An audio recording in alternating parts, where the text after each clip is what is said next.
Hey, this is Samar Newsome, and this is the Musician Shed Podcast, another episode coming just to encourage our musician friends, and we would just like to introduce our special guest today, Mr. Jeremiah Abiah.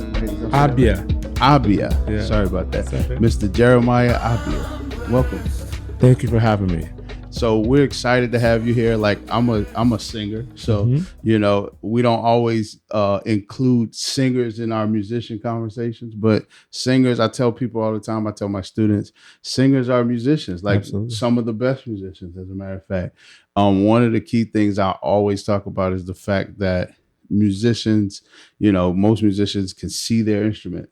The singer can't see their instrument, and I think that that's. Talks about the mastery that is needed internally as opposed to externally. Before we get into that, because I definitely want to unpack that with you a little bit. Can you just tell us? I've read your bio. I know that you've done some incredible things. You work with Grammy Award winning artists, and I'm sure Tony Award winning artists and Emmy Award winning artists. So, just tell us a little bit about how you got started. Great question. But first I want to say the voice is the first instrument. Absolutely. So we wouldn't have the other instruments without the voice, because they're really trying to imitate what we do, right? That's a fact. So it always is a pretty strange thing when people don't think of singers as musicians, because we're the first instrument. Absolutely. We got to remind people. Sometimes. Yeah, we do. But I understand where it comes from, because oftentimes singers don't take the craft as seriously as they should. And right. So there's a certain skill level that ends up happening with people who play keys or whatever, any instrument outside right. of the voice, where then the musicians don't line up always to that level of musicianship, because That's they take it for granted, I think. That's true. I think because a lot of singing and voice comes natural. Mm-hmm. And I mean, a mother sings to their child. Mm-hmm. They're not trying to be an artist. They're right. just singing to their child. Yeah. Or a teacher sings the ABCs to a kindergarten or a first grader. And I don't think that they're trying to be a singer. They're right. just like, this is the way you learn. This is the best way to teach you. Mm-hmm. And I think, like you said, it can be taken for granted that there's a skill to it. Mm-hmm. There's discipline to it. Absolutely. And without really understanding it, a lot of people, you can actually excel without knowing too much about it, unfortunately, mm-hmm. and fortunately. It's true. You know what I mean? And I think that that's what we, in our discipline, we have a lot of people who over the years have excelled without really studying and knowing the instrument as well as they should. It's true. But, and it really, I would say, for lack, I don't know, this might be controversial. It may not be as necessary. I think it is, but people have proven like you can have success without really knowing it. Or I should say formally. I think that's very true. Yeah. I think because it does come naturally, and but I think there are levels to it. It depends on where you want to go with your career and what you want to do. There are levels to it. I had the blessing to grow up in a musical home. My mother was a classical pianist and a singer. And I started out, went to Performing Arts High School. And early on, my gifts were very evident to people. So I was surrounded with a certain type of musicianship, a certain type of people, and I was exposed to all kinds of music. Though I grew up in a Christian home, you know, we weren't really doing secular music in the home, but when you go to school, you know, you're being exposed to lots of music. But classical music and gospel were a big thing in my home. And when my mom wasn't around, my sisters would play R&B. Yeah. But I had the pleasure and the honor to, at 15 years old, to sing backgrounds for George Michael right. and work with some pretty well-known singers like Yolanda Adams. And then I went to school to study voice, and I studied opera in college. And right after college, I moved to Europe. I did my master's also in voice. Wow. And I was on this track to be an opera singer. So I made my Carnegie Hall debut at 21. And, nice. You know, it was in this path to be an opera singer, though I had always been writing music and doing my own stuff and toying with, you know, recordings and that kind of thing. And then I moved to Europe, was singing over there as an opera singer. Mm-hmm. And I was in the house that we were renting at the time. And I was playing and singing some of my own music. And one of my friends, she said, you can do that? Why are you here? And I thought about it. One of my best friends, he was living in Brooklyn at the time. And one day, we talked often. That was the time before unlimited time on your phone, right? But he would say to me, I think I would always say, like, I just should move to the city and like, I want a record deal. And he's like, one day he was like, you know what? I probably want this for you more than you want it for yourself. Wow. And the next day I went and I resigned and I moved to New York, and I moved and slept on his sofa for close to a year. Wow. And he said, man, don't worry about getting a job. Just go and do it. Yeah. And within 2 years, I signed to Universal Records. Wow. And I started touring even before the deal. I had gotten into the music scene. And I'll tell you a really crazy story. So when I first got on the scene in New York and was doing SOBs and, Blue Note, all these places, venues that I was had the honor to sing at, people were like, when I first got here, within the first 2 years, you need to meet Robert Glasper. Wow. And so Robert and I met. We became instantly connected, and he played for me in the concert. And I got my record deal. He did a bunch of shows with me. Wow. But one Thanksgiving, so I grew up in Rochester, New York, upstate. And so one Thanksgiving, Robert calls me and he says, yo, I'm in Rochester, because his mother was from Rochester. And I said, he's like, bro, you will never guess what I'm about to tell you. Your mother and your sister are here. We're cousins. Wow.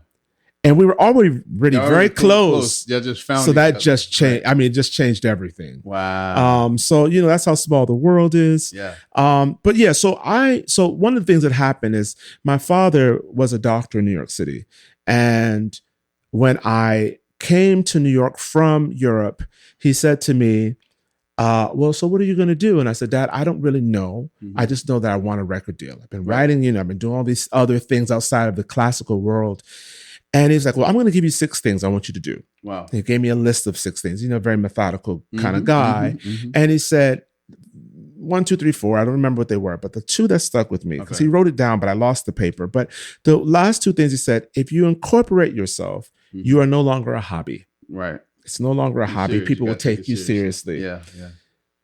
And then he said, if you educate people, it will change the world. Wow. And of course, at that time, I had been teaching people privately, just as like a way to help people. And people would always ask me. But when I started touring, I'd be in Europe and I would do these long gigs in Moscow and all these things. People would always ask me, will you teach me? It kept happening. And I thought, this is God speaking to me. Oh, yeah. And so I got a call one day to come work with Tamia in the studio from one of my boys who was producing for her. And after that, I formed my company, the Abiah Way, Artist Development. And from that point on, I started getting calls from the who's who. And I had a record deal also. So I was in studio sessions. I was hanging out with John Legend, John Stevens at the time. All these people were in my Kanye. I was around all these people. And I found myself doing vocal production and vocal coaching a lot of artists. And it turned into a major business for me.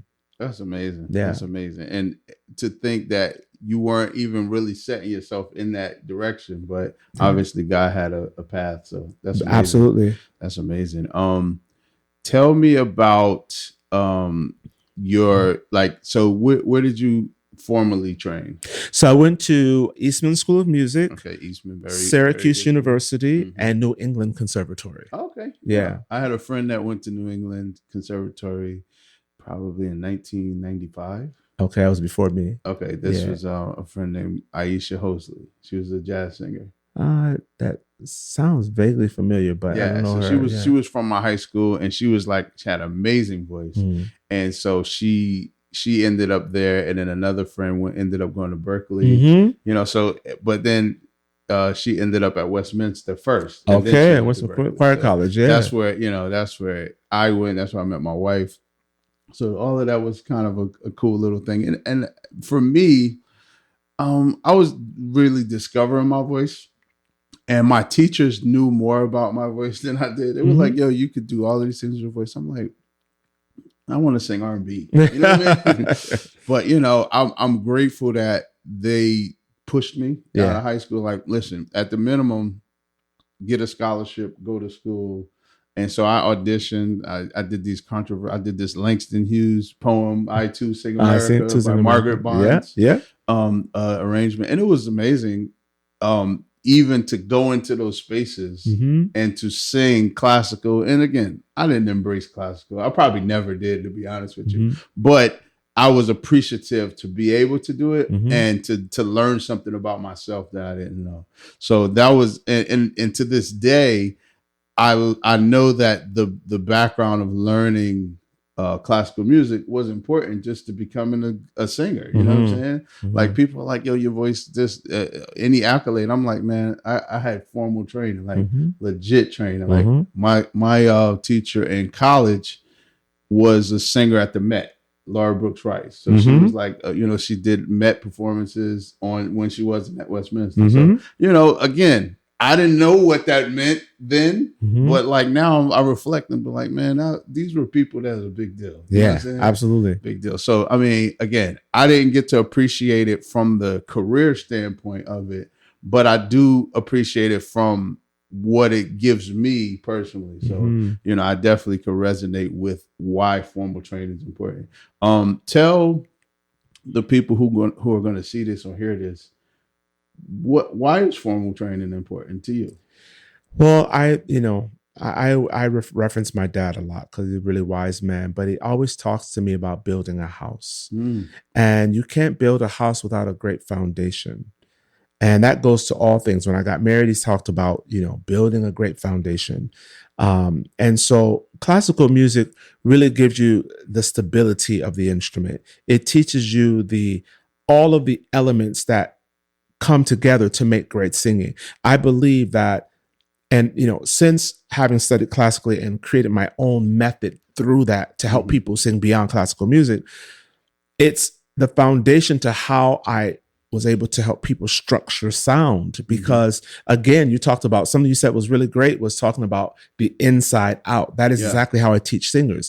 Singing from the inside out. A lot of people sing from the outside in, which causes the challenges and the problems. I remember, watching someone like Adele, who I would see on these performances, and I could tell she was singing incorrectly. I would always do commentary on social media because I really wanted to help her. Because I could tell she was going to be in trouble. And lo and behold, 2 vocal surgeries. Wow. And that kind of thing you don't really recover from. The voice will never really be the same because the surgery is really a band-aid. It's a band-aid. It's not fixing the actual problem. So classical music is really important because it helps you build the foundation. It gives you the algorithm to sing. I believe singing has an algorithm.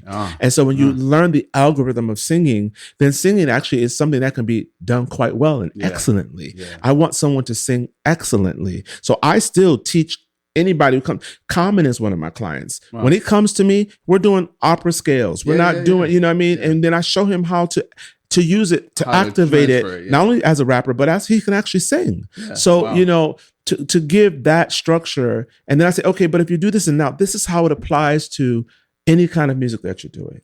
So classical music is super important. From the vowel, from the breath, from the placement, all that stuff happens in classical music more than any other form. You hear this young lady, Samara Joy. Oh, she is a beast. Amazing.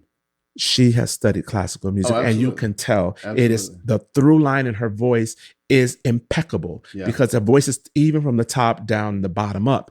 That is classical voice. So I always encourage people to study that way. No, I'm glad you said that. I agree 1,000%. I mean, again, having had the training, it really makes a difference, and is very noticeable. Like when there's a lack. I mean, you mentioned Adele. My wife and I were at the Grammys when she performed, and they had to cut her performance because she cracked and the voice just kind of gave out. And some people don't have the endurance in their voice because of the way that they're approaching and the way that they're getting there. And again, you can have a successful career, and let's talk a little bit about that. Like, so you can have a successful career, but there's going to be limitations in it. There will be limitations because the instrument is not a muscle. When I hear people always say the voice is a muscle, it's not a muscle. It really drives me crazy to hear people say that. But that's a lack of knowledge. That's that's like ignorance. It's just like people saying you sing from your diaphragm. What does that even mean? That doesn't make even anatomical sense. But there's a lot of bad information out there. I think people don't champion the idea of study for the voice. You know, I get labels. They call me all the time. They'll bring in an artist, and I have a new artist right now, getting ready to go on the road, but his voice is in really bad shape.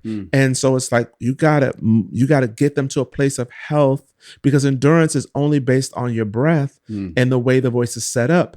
But if you don't even know your instrument, how can you produce it well on a consistent basis? Right. And I think that's the key, consistency. It's consistency. You know, 'cause, I mean, you could probably do well in the studio session, maybe a session, and come back a few days later when your voice recovers.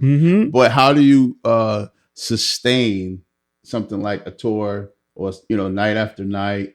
And even, you know, I even with what I know, learned, like, I remember one of my professors, a vocal pedagogy teacher, said, the best thing you can do for your voice, hydrate and rest. Like people are like, oh, I'm gonna take this singer's thing, you know, hydration, nonsense, and rest. Exactly. Nonsense. You know, that they're called crutches, and there are a lot of that in the businesses as well. People also need to know: do I need a voice coach, or do I need a voice teacher? And there is a difference. I'm a teacher who coaches, so I know how to bring the best out of an artist when they're already. They know their algorithm.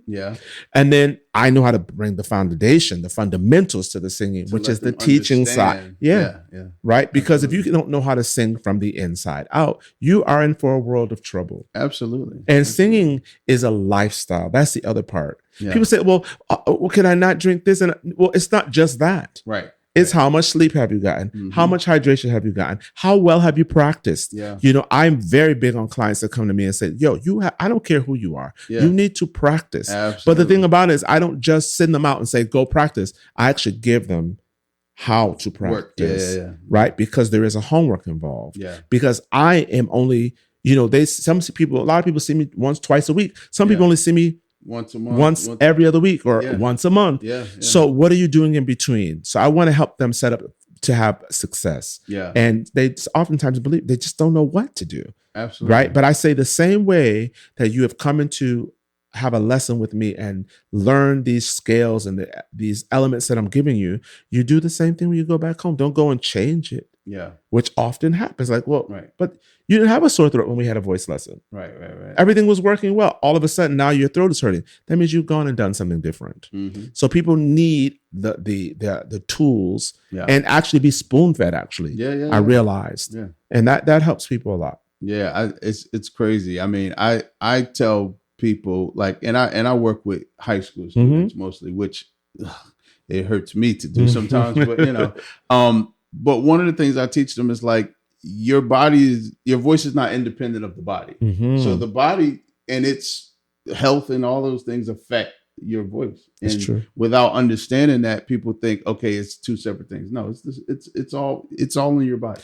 If the heart is upset, the voice will be upset. If the mind is upset, if the spirit is upset, those things will affect the voice tremendously. Absolutely. You know, so it's being able to check in and say, oh, I feel this. What have I done? Or if I work out hard, or if I work out the wrong way, all those things will affect the voice. That's absolutely right. I mean, I love this. Again, I study voice, you know what I'm saying? And I have debates with my friends about like singers, other singers, about singers in the industry, about, you know, who has it, who don't got it, you know what I'm saying, and who's faking it, you know what I'm saying. And so, like, without getting into those details, who is, like, one of your favorite examples, because you got to give examples, who's one of your favorite examples of somebody who does it the right way, or has done it, maybe they're not around anymore or something like that? Well, there's a bunch of them. There's Sarah Vaughan. Oh, absolutely. There's Aretha. Aretha was a great singer. There is Anita Baker. There's Shaka Khan. The alignment. See, when I look at a singer, I look at the alignment in the voice. How is it aligned? Kiki Wyatt, you're talking about newer, you know, or more younger people. Tamar Braxton sings really well. I think Usher sings well.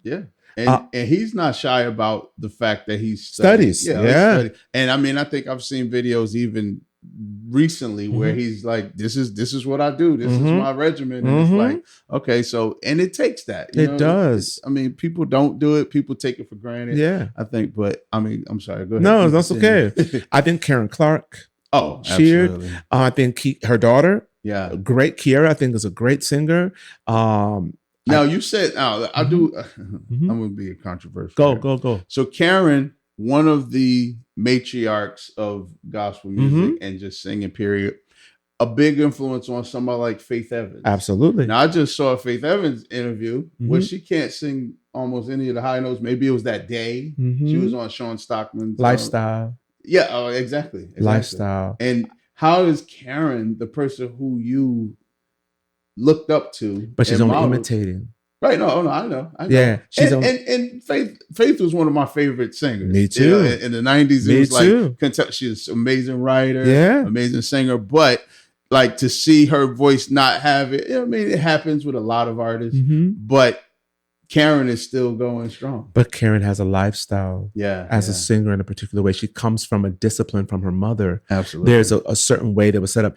Faith, and I don't know her personally, right. But I have a very strong feeling her lifestyle has a lot has affected smoking, all of those things. People don't realize, I have some really well-known clients and some of them smoke. I'm like, I don't know how you expect for you to be able to sustain your voice when you are abusing it in that way. Right? Is it really worth it? I know for me, as someone who sings all the time, I never lose my voice. Right. But I have reflux sometimes. Yeah. And the mental stress of my voice is not producing what I know it can do is crazy. Yeah. So imagine that's what happened to Whitney at the end of her life, right? Yeah. Started having to get injections and drugs all that stuff because of the drugs. And even if you listen to someone like Shaka, there was points where her voice was always pristine, actually, or Natalie Cole too. Yeah. Pristine even when they're on the drugs, but you can tell. Or like Sarah Vaughan. Sarah Vaughan smoked, her voice got very low, but she still had the extension in her voice. Yeah. Because the technique was right. Yeah. That's crazy. Yeah. That's crazy. Wow.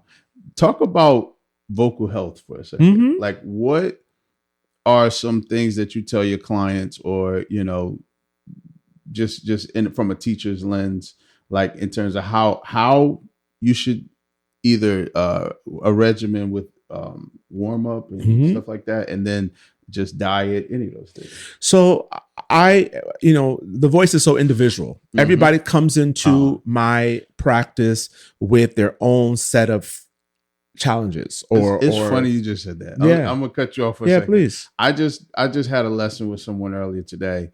And we were in a rehearsal earlier this week, and everybody was like, "No, you need to sing from here." Oh yeah. And I'm like, first of all, whether he needs to add more forward placement or not, the question is, what does his voice need for what his sound that he produces? And so I knew this was people like who were just giving opinions. Really. So I told him, I said, listen, they were trying to help you, but they were really just off.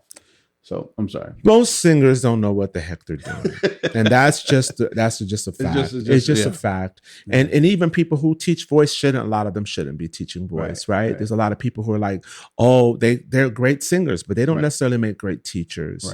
Right. So for me, usually when someone comes in, I analyze them initially when they come in. I have them sing for me a cappella, so I'm testing their ears. I want to know what's going on there. And then I listen for things, rattles, or, my ears are very, very particular. So I was trained a particular way.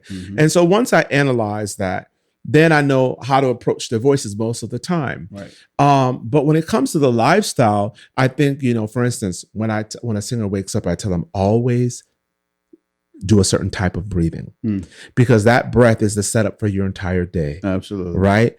And then, I tell them to phonate a particular way from that breath exercise. So it becomes like a sequence of events that then allow you to produce your voice the way you would like it to present in the world. Right. I also listen to the way that people speak. Are you speaking on the chords or above the chords? Are you using your breath? My voice is actually quite high, because I have a high voice. Right. Now, I'd like to talk more.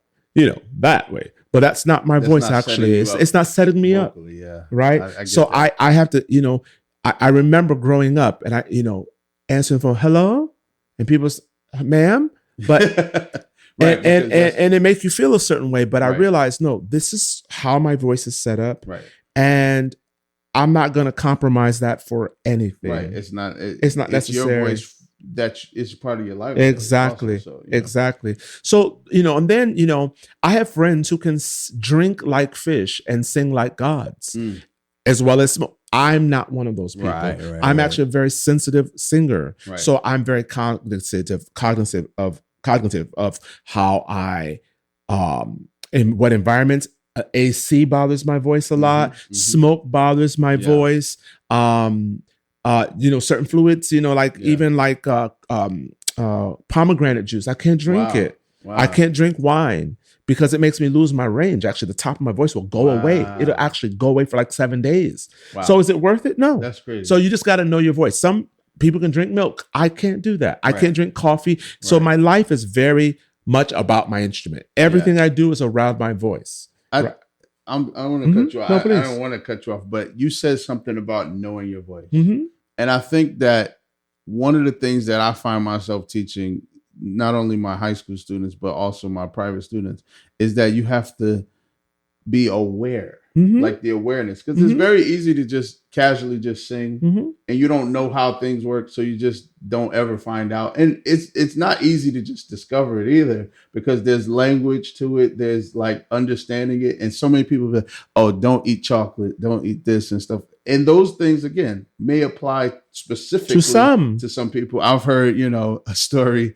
where a guy said that he was working with Vanessa Bell Armstrong. And he said, yeah, John P. Key told Vanessa Bell Armstrong to eat fried chicken for the session so that she could, so it lubricated the cords.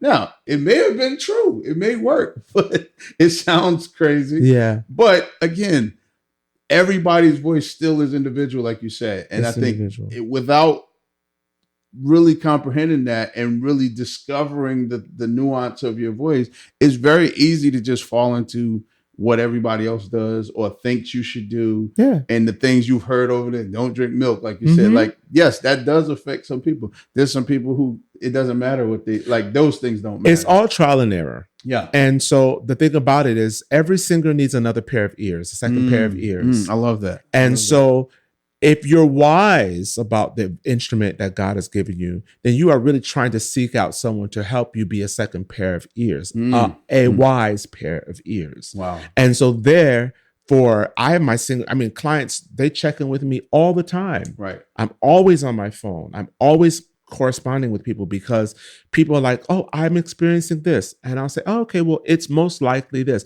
I'm able to diagnose voice. I actually have been blessed to actually hear when someone has vocal nodes. Wow. But I can fix it. Wow. So if that happens, I say, don't get surgery.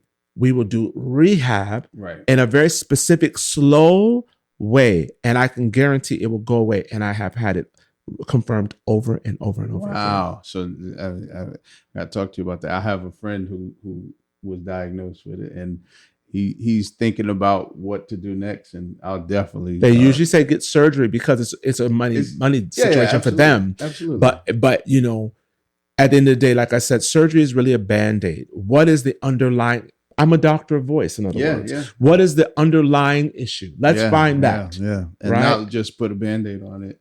Not just do something to basically keep you limited and keep you paying. Well, you're going to go back to doing the same thing. Exactly. And then what happens? The throat falls out again. Yeah. So why don't we get to the bottom of it? Now, educate us a bit. What is nodes or nodules? And what causes it? So like if someone is working out a lot, they get a callus on their hands. It is the callus on the cords. Right.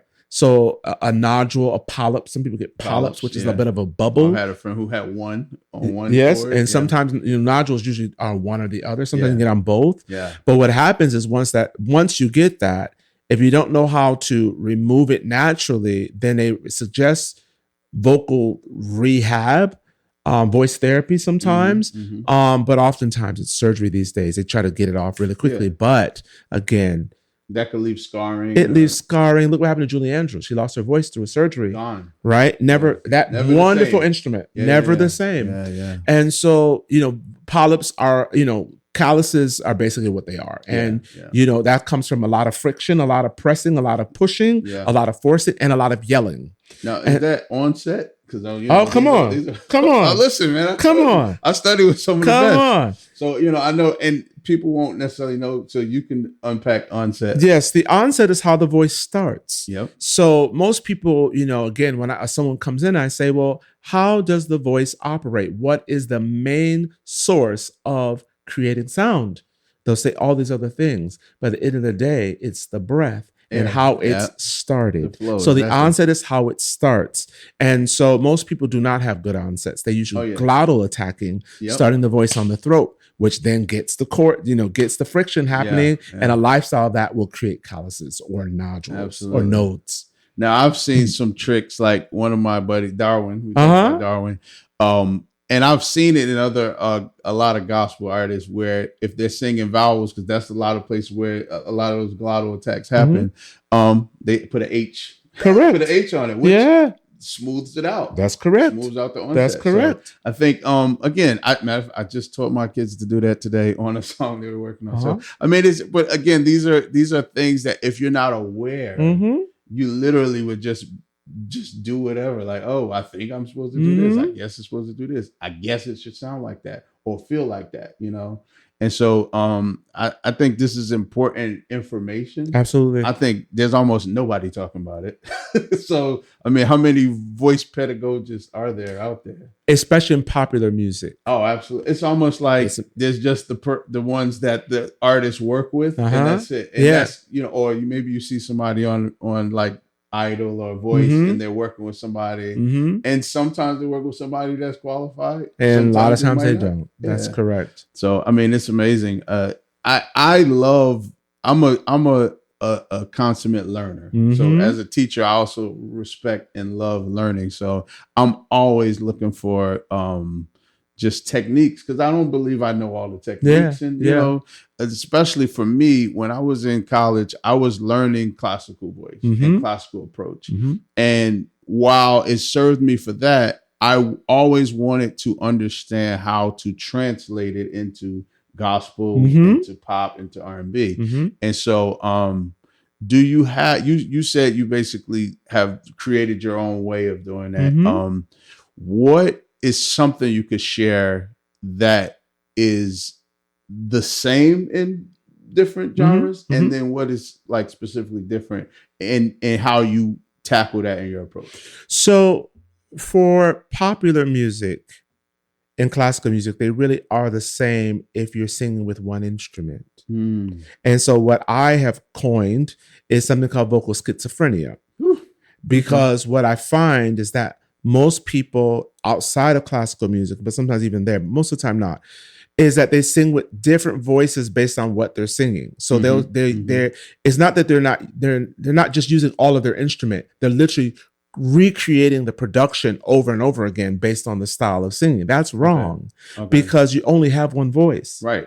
So it's better to sing from one place and color it the way you want it to be.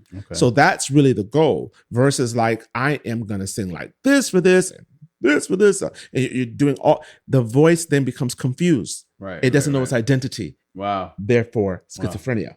Wow. So what is the thing that's the same?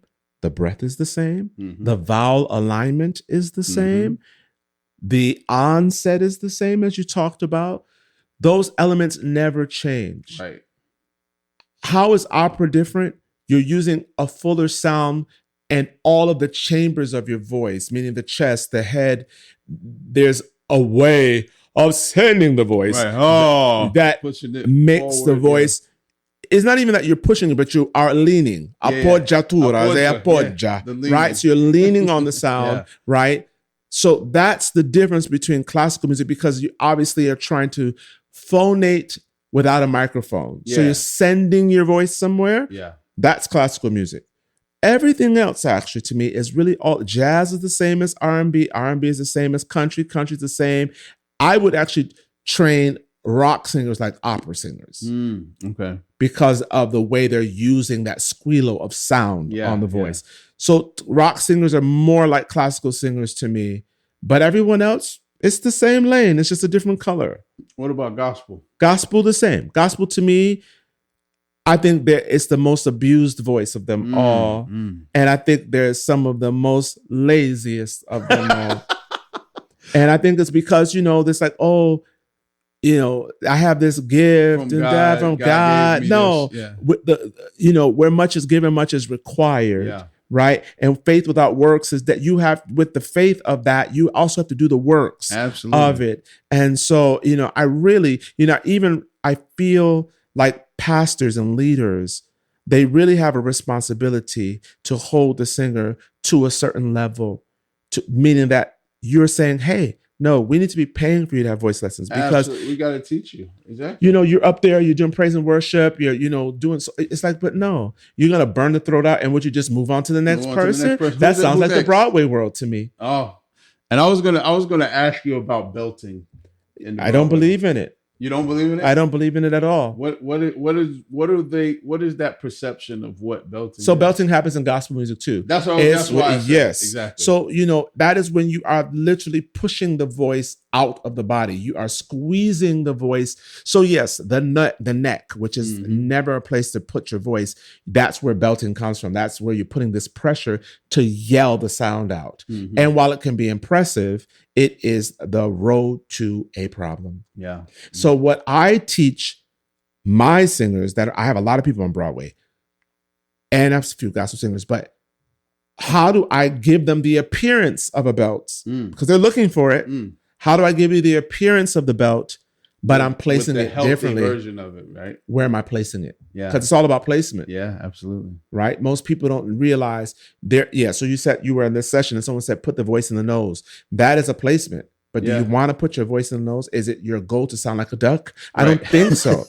Right. So it's learning where is the healthy places for my voice. Right. Right. And one thing I also learned, like something like dynamics, right? We talk about dynamics. And so coming from like Westminster was like choir. And so in some cases, it's like we're going to sing we had a choir called symphonic choir. So symphonic choir will go sing at Carnegie, at Lincoln Center, all the places. And most of the people was just like a big wall of sound because it's the orchestra anyway with you, and you're just part of this mass choir. Right. And depending on the conductor, you would get like really nuance of dynamics. And then some was just like, I just want big sound. You know what I mean? Like I just want and a lot of it, like depending on what you're doing, you might be doing like Beethoven's Ninth or something like that. And so where you just you know what I'm saying? It's like literally just, I don't want to call it shouting, but it's just like fortissimo all the way through almost. So those things, I think, when I think about dynamics, this is a thought I had about dynamics. It's dynamics are individual. In my opinion, because like your forte is different than my forte. Absolutely. Your pianissimo might be different than my pianissimo. What are your thoughts on that? I mean, you hit it right on the head. I think every voice is individual. And so my voice is big. Someone else's voices might not be big. Right. So my soft is not going to be someone else's soft. I actually think choir singing is the death of a solo voice.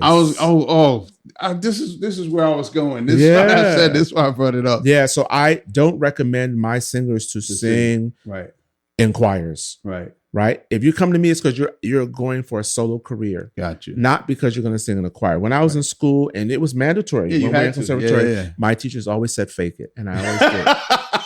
I never sang. That's amazing. I never sang. And I know some of my teachers probably said it to, their I never sang. Stellars, like never sang. Don't do it. Just Yep, because it will jack up the throat. It'll because it's literally two different things you're doing, like two different objectives. Right. What happens, in my humble opinion, is that when a singer is in an environment of that they can't control like that, they are learning to sing by listening. Mm-hmm.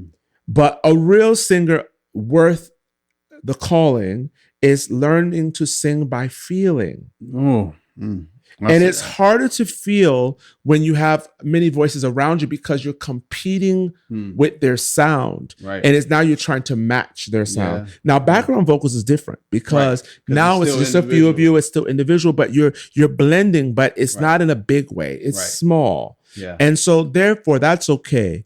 But in a choir sense, a singer has to learn how to feel their instrument. Very important. Even when you sing opera. I say it every day. Yeah. I said, listen, you can't see it. Yeah. You can't see a voice. Yeah. So it's all feel. Yeah. What does this note feel like?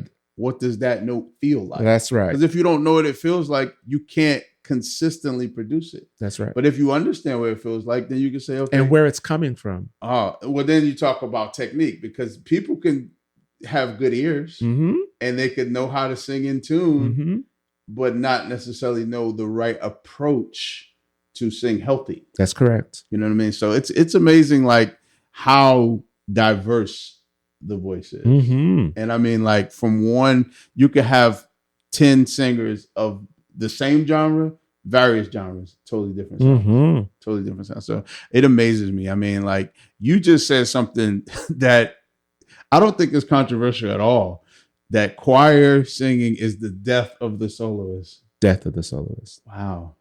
Very few people survive well out of a choir. Right. You know, and because it creates so much unevenness. Right. It causes you to push. I just think it's a terrible thing for those who desire to have a solo career. Yeah. Some people are meant for choirs. Some people love to sing, and it is your thing, and go do it. But if you want to be a soloist, I would stay away from singing in choirs. It's crazy you said that. I mean, I can now go a step further in that same conversation and say that, because I have some friends who teach, or they did music and they taught, and they hated it for their voice, because depending on what you're doing, depending on how you have to do it, because in that context, you know, if I'm like, I experience it. If I have to give a soprano a note because they can't hear it, I may strain myself to do it, even though I know better than to do it. Right. I'm trying to get a result out of this student. And so that's a challenge that even I know I have, you know what I'm saying? Like, I try to reserve it as much as possible to, like, not ever do it or do falsetto or do something that's more controlled and more, like, healthy. But there's times when they don't hear it unless it's full. You know what I'm saying? And that's the unfortunate thing about in the choir context, because that's still choir context, right? Yes, it is. So, what advice would you have for a teacher who is experiencing something like that? But they're soloists, because again, I know many, and they're like, man, I got to stop teaching. That's really what they come to. So. Yeah. Well, I think with the regiment of being a teacher, I've never had to experience that. But what I could say is that, one, is the teacher warming up their voice in the same way they would if they were going to do a concert? Because at the end of the day, I don't know how much they're doing it in a day, but the idea is I'm still using my instrument. Absolutely. Right. And so why can't I, give this soprano these notes? Why can't I, if I've done my setup, and I guarantee most of the time they're not doing that. Oh, absolutely. Because now they've gotten into the cycle of, I'm going to school to teach, but no, you're still not using seeing the connection. You still got to it's still your instrument, absolutely, right? If I were a track runner, I still have to warm up. I still have to do my high knees. I still have to do all of those elements. I got to get on the blocks and run off of them quickly to test my start, which is your onset. All of those elements have to be happening all the time. I get up every day. I lie on my back before I get out of bed, and I blow air to set up the production for my breath for the day. And then from that, I start to warm up my voice slowly, because I'm teaching. I'm coaching artists. I'm teaching artists all day. So how do I make sure that I can teach for 8 hours in a day? Right. I'm not vocally tired. For that, yeah. And I'm teaching majority women, actually. So I'm always in the rafters, which is it's home for me. Yeah. But I'm never vocally tired. I'm physically tired. not the same. Gotcha. Yeah, yeah. Wow, that's good stuff. So just I would say, give me a few pointers for that teacher. I think you said it, like you were saying, having a regimen of warming up. Yes. And I think that what's your favorite warm up? My favorite warm up is actually the vowel of oo. Okay. And so because I was trained in a particular way, oo I've learned is the master vowel. Okay. That means that if someone comes to me, and I always test singers for the vowels in their voices. Everyone has an entrance vowel, meaning that might work for somebody. It depends. Yeah. But ultimately, I have to get them to oo. Because if you can sing oo, you can do anything with your voice. Wow. So my favorite warm-up is you ever heard of a straw breath? Mm-hmm. So I will do a straw breath. I'll go.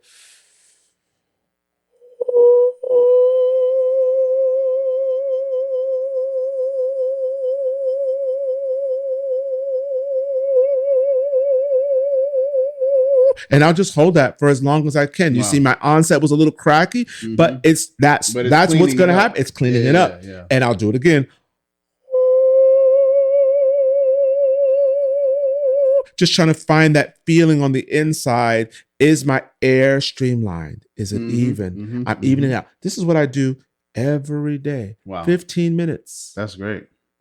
And then when I do it on and off, and then when I know that the breath is coordinated, then all the other vowels can go very easily from that. Wow. Right? Great. And then going up and down, sliding.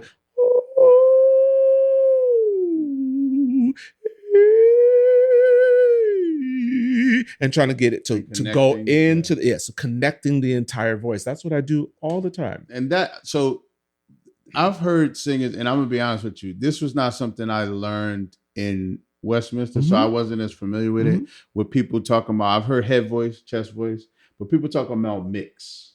Do you talk about that? I'm the mix master. Okay, so tell me, unpack that because I'll hear people talk about it, and it's like, okay, but I don't really, I'm not as clear on that. So that's great. So mix to me, it's what it is. It is the most important part of the voice because it is the balance of the chest and the head or falsetto. Right. So if you want to sing loudly, you want to mix the voice. Okay. Because, for instance, if you take the chest is the biggest part of the voice, right? But if you take the chest too high, it's going to crack in order to go to the next part of your voice. Right, in the break. And it becomes your break. And I always say, singers, if you have a break, something's broken. Okay. So how do we fix the break in the voice? Music theater people in particular always say, I got a break in my voice. At this note, at an A, whatever. It should never happen. Right. How do you fix that? Through mixing the voice. Gotcha. So you're literally pairing the chest and the head together to create, this evenly developed sound that has both. And then when you learn how to mix well, when you go low, you're never going to one side or the other. Right. It's the middle of the voice. It's like an hourglass. Right. If you look at an hourglass, it's bulbous on the top and at the bottom, but in the middle is this little slender piece. That is the mix. That's the connection. Yeah. That's the mix. Yeah. You want the mix to feel so slender like that when you go to the top, it blossoms, and at the bottom, it blossoms. Gotcha. But it never loses that slender connection. Gotcha. So mixing is that really, and most people don't develop their mix, but they should. Yeah. They should. Yeah. I think that, so. Was that clear? No. That was amazing. Okay. I mean, again, for me as a singer, and again, there's ways to have a full career and never know these things. Yeah, sure. I think you can always develop some techniques or some ways to do what you do without knowing all of the what do you call it? Nomenclature. You know what I'm saying? Sure. But it doesn't mean that you wouldn't be way more effective in learning it. Well, I think, to your point, is that a lot of times singers then are singing by chance. And what Russian roulette to have for your career and your life, to be able to say, if I do this, Again, algorithm. If I do this and this, I get this. A squared plus B squared equals C squared. I believe in that for the voice. Right. If I set up my voice this way and I do this with my breath and I say the vowel, I get this. Right.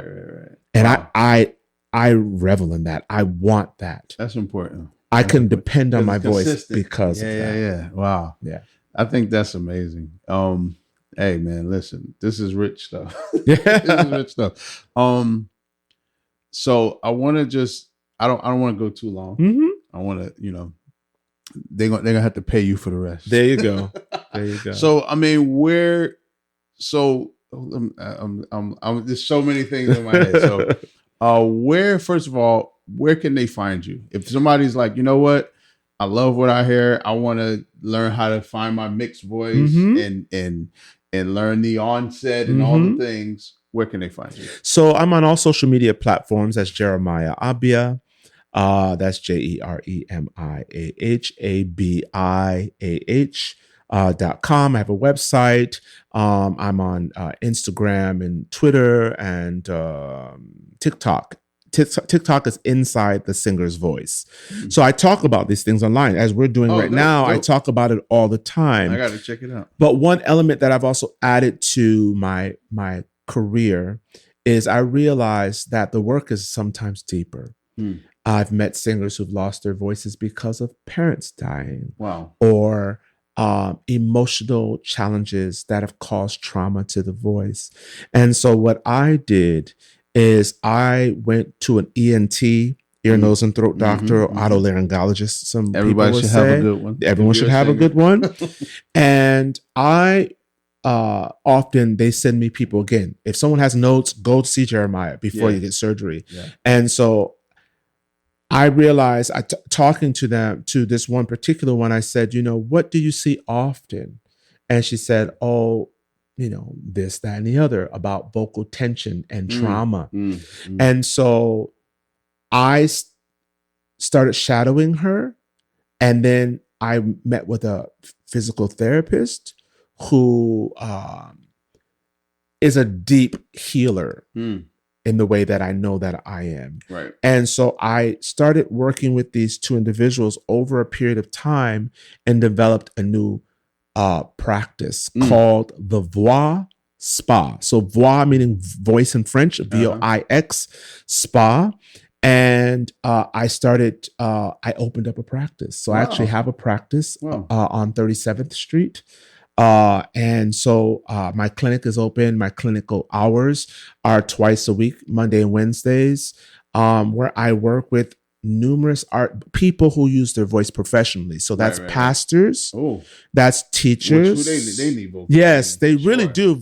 Pastors should be studying voice. How many hoarse pastors do you know? And I mean, you can do something about that. Like you can fix it. You study everything else. You should study that as well. You can fix it, but in Voix Spa, I'm not doing voice lessons. Okay, right.